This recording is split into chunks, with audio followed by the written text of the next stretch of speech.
In this video, I'm going to share a story that describes the power of love over looks.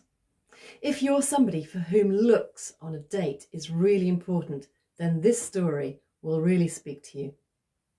Hello, my name is Katharine Gray. Welcome to this Christian dating coaching video on YouTube. It's great to see our subscribers here today. Thank you for joining us. And if you haven't yet subscribed, please click the red subscribe button below. It'll ensure you never miss another video.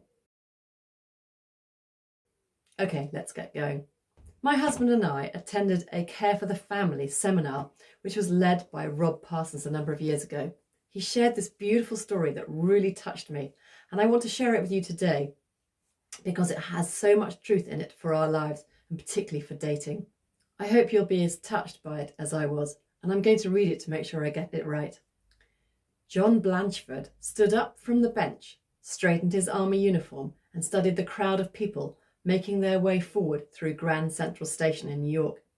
He was anxiously looking forward to meeting the girl whose heart he knew, but whose face he didn't.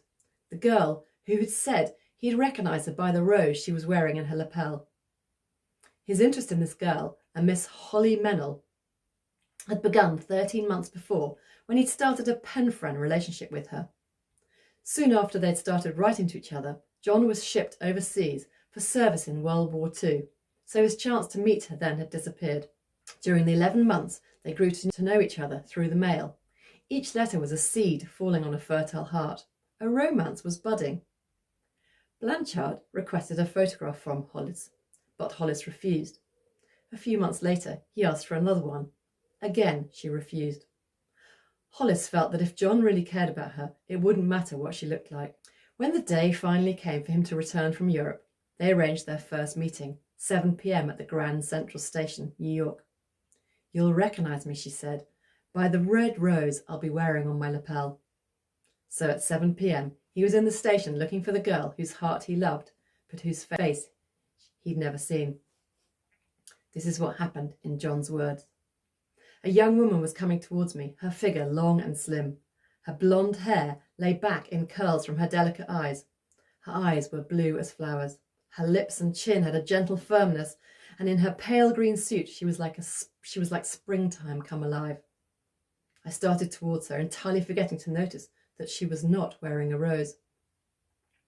As I moved, a small provocative smile curved on her lips.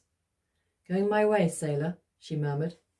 Almost uncontrollably, I made one step closer to her, and then just behind her I saw this lady wearing a rose, and I knew with a sinking heart that she was the one I was due to be meeting.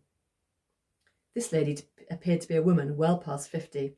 She had greying hair tucked under a worn hat. She wore staid, uninteresting clothes. She was more plump and had thick ankled feet thrust into low-heeled shoes. The girl in the green suit was quickly walking away. I felt as I was split in two, so keen was my desire to follow her, and yet so deep was my longing for the woman whose spirit had truly companioned me and upheld my own. And there she stood. Her pale, plump face was gentle and sensible. Her grey eyes had a warm and kindly twinkle. I did not hesitate. My fingers gripped the letter she had written to me. I thought to myself, this would not be love, but it would be something precious, something perhaps even better than love. A friendship for which I had been and must ever be grateful. I squared my shoulders and saluted and started to introduce myself, although when I spoke I felt choked by the bitterness of disappointment. "I'm Lieutenant John Blanchard, and you must be Miss Mennell. I'm so glad you can meet me. May I take you to dinner?" The woman's face broadened into a tolerant smile. "I don't know what this is about, son," she answered, "but the young lady in the green suit that just went by, she begged me to wear this rose on my coat. And she said, if you were to ask me out for dinner, I should tell you that she is waiting for you in the big restaurant across the street. She said it was some kind of test." It's not difficult to admire Miss Mennell's wisdom. She was looking for a man that would truly love her, knowing that one day her looks would fade. She wanted somebody whose love would go deeper than the superficial, someone who'd been there always. As you go dating, please take this story to heart. We've got stories like that on our website of people who've not been attracted by looks and then have learnt that the person underneath is so much deeper and more wonderful than they'd first envisaged. Outward appearances aren't everything. And if you judge purely on outward appearances, you really could miss something special. I really hope you've loved this story. I find it chokes me up when I read it. Please give us a thumbs up if you've liked it in the box below. And perhaps leave a comment on whether you've ever found that you've judged somebody based on appearances and then found they were to be very different afterwards. And don't forget to subscribe. Click the red button below and ensure you don't miss another one of our Christian dating coaching videos. Thank you. Goodbye.